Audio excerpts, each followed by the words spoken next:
Block diagram process control સિસ્ટમનો જોવાનો છે. તો તેની અંદર સૌપ્રથમ પ્રોસેસ એટલે શું? પ્રોસેસ એટલે series of actions you do for a particular task.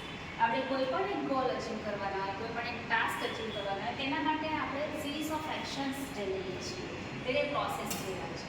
કેવા ટાઈપની પ્રોસેસ હોય?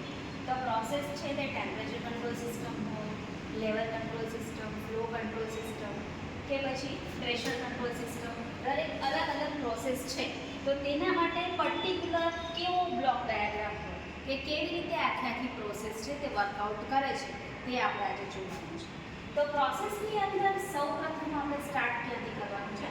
સૌપ્રથમ આપવાનું છે આપણે સેટ પોઈન્ટ, એસપી, અથવા એને કહીશું રેફરન્સ પોઈન્ટ.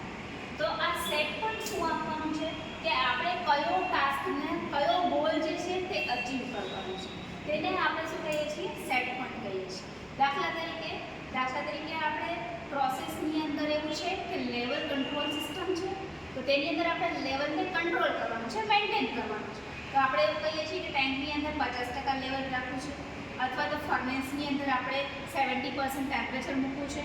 તો એ આપણો ગોલ છે જેને આપણે શું કહીએ છીએ? સેટ પોઈન્ટ કહીએ છીએ. તો આ સેટ પોઈન્ટ અનુસાર કંટ્રોલર છે તે વર્કઆઉટ કરે છે, તે ફાઇનલ કંટ્રોલ એલિમેન્ટને સિગ્નલ આપે છે અને ફાઇનલ કંટ્રોલ એલિમેન્ટ તે રીતે વર્ક કરી અને તે પ્રોસેસને કમાન્ડ આપે છે અને પ્રોસેસ તે રીતે વર્ક કરે છે. હવે પ્રોસેસનું જે આઉટપુટ મળે છે તેને આપણે કહીએ છીએ પ્રેઝન્ટ વેલ્યુ અથવા present actual output which is known as an controlled variable, અથવા એને કહીશું પ્રેઝન્ટ વેલ્યુ મતલબ કે પીવી, પ્રોસેસ વેરિયેબલ. હવે આ જે પ્રોસેસ થઈ, પ્રોસેસ વેરિયેબલમાં જે આઉટપુટ મળે છે તે સેન્સર દ્વારા અથવા તો ટ્રાન્સડ્યુસર દ્વારા સેન્સ કરવામાં આવે છે અને જે ફીડબેક એલિમેન્ટ તમને આઉટપુટમાં મળે છે તેને આપણે શું કરવાનું છે? સેટ પોઈન્ટ સાથે કમ્પેર કરવાનું છે. તો આપણે તેને કહીશું એરર. એરર એટલે શું? It is the difference between the set point and the process output. પ્રોસેસનું જે આઉટપુટ મળે છે તેને સેટ પોઈન્ટ સાથે આપણે ડિફરન્સ કરીશું તો તમને જે આઉટપુટ મળે છે તેને કહેવાશે એરર. અને તે ક્યાં થાય છે? એરર ડિટેક્ટરમાં, અથવા આપણે આને કહીશું કમ્પેરેટર. તો આ એરર આવી, તે એરર સમજે છે કોણ? કંટ્રોલર સમજે છે. કયા ટાઈપના કંટ્રોલર હોય અહીંયા? P controller, proportional controller, integral controller અથવા તો ડેરિવેટિવ કંટ્રોલર અથવા તો પીઆઈડી કંટ્રોલર આપણે અહીંયા સાથે વાપરવાનું છે.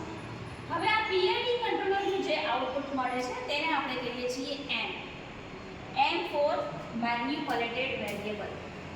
આ એ વેરિયેબલ છે કે જે કંટ્રોલરનું આઉટપુટ છે અને ડ્યુ ટુ ધીસ આપણે આ જે પ્રોસેસ છે તેના સેટ પોઈન્ટને સેટ કરીશું.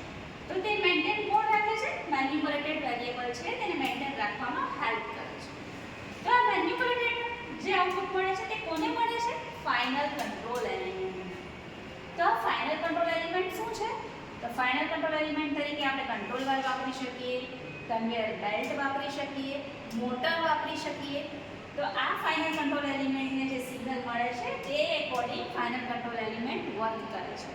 અધરવાઇઝ જો આપણે કંટ્રોલ વાલ્વ મૂકેલો છે તો કંટ્રોલ વાલ્વ છે એટલા જ પ્રમાણમાં ઓપન થશે, એટલા પ્રમાણમાં ક્લોઝ થશે અને તે પ્રમાણનો જ ફ્લો છે તે આપણા પ્રોસેસમાં જશે અને તે પ્રમાણેની જે કંઈ બી પ્રોસેસ હશે તે પ્રોસેસ છે તે પ્રમાણે વર્તે છે અને તેનું જે આઉટપુટ મળે છે તેને આપણે શું કહીએ છીએ? Actual present value. આ પ્રેઝન્ટ વેલ્યુ છે તે કોના દ્વારા માપવામાં આવે છે? સેન્સર દ્વારા. આ પ્રેઝન્ટ વેલ્યુને અગેન સેટ પોઈન્ટ સાથે આપણે શું કરીશું? કમ્પેર કરીશું કે હવે આપણું આઉટપુટ બંને મેચ થઈ ગયું.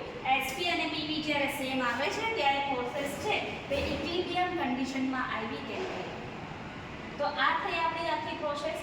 હવે કંટ્રોલ વેરિયેબલની ટર્મ પણ હું તમને બતાવી દઉં. કંટ્રોલ વેરિયેબલ શું છે? It is the actual process output measure by the sensor, જેને આપણે શું કહીએ છીએ? પીવી પણ કહીએ છીએ, પ્રોસેસ વેરિયેબલ. હવે આ આખો જે બ્લોક ડાયાગ્રામ છે તે હું તમને એક નાની એવી પ્રોસેસ દ્વારા સમજાવું. Liquid level control system. Suppose કે આપણે એક ટેન્ક છે જેની અંદર આપણે લિક્વિડનું લેવલ મેન્ટેન કરવું છે. તો આપણો ગોલ શું થયો? લિક્વિડનું લેવલ. તો આ લેવલ છે તે કેટલા પર્સન્ટેજ રાખવું છે? 50% કે 60%? તેને આપણે કહીશું સેટ પોઈન્ટ. જે